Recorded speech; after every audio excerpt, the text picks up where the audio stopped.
আঞ্চলিক ছাত্ৰ যোগে সকলো ৰাইজ বা অসমবাসীক জনাব বিচাৰিছো যে আমাৰ এই জিলাৰ লক্ষীপুৰ এৰিয়াত আমাৰ এই বলেখামাৰ ৰাজ গাঁৱৰ 38 বিঘা 4 কাটা আটলেচা মাটি যি অবৈধভাৱে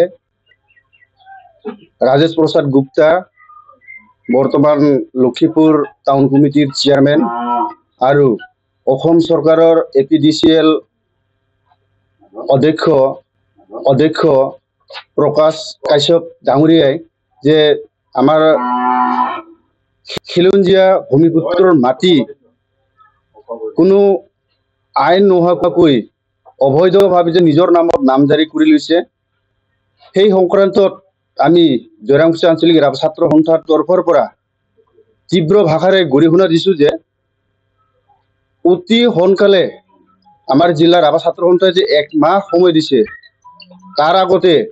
যিকোনো প্ৰকাৰে আমাৰ ৰাভা খিলঞ্জীয়া ভূমিপুত্ৰ মানুহখিনিক যদি ঘূৰাই নিদিয়ে তেতিয়াহ'লে বৰ্তমান চলি থকা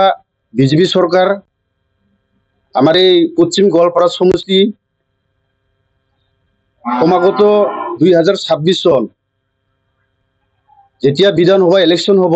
তেতিয়া আমি আমাৰ এই ৰাভা হাছঙত বসবাস কৰা বিভিন্ন জাতি জনগোষ্ঠী সকলোৱে মিলি একযোগ হৈ আমি এই বিজেপি চৰকাৰৰ প্ৰতি উত্তৰ দিবৰ কাৰণে আমি সাজু আছো।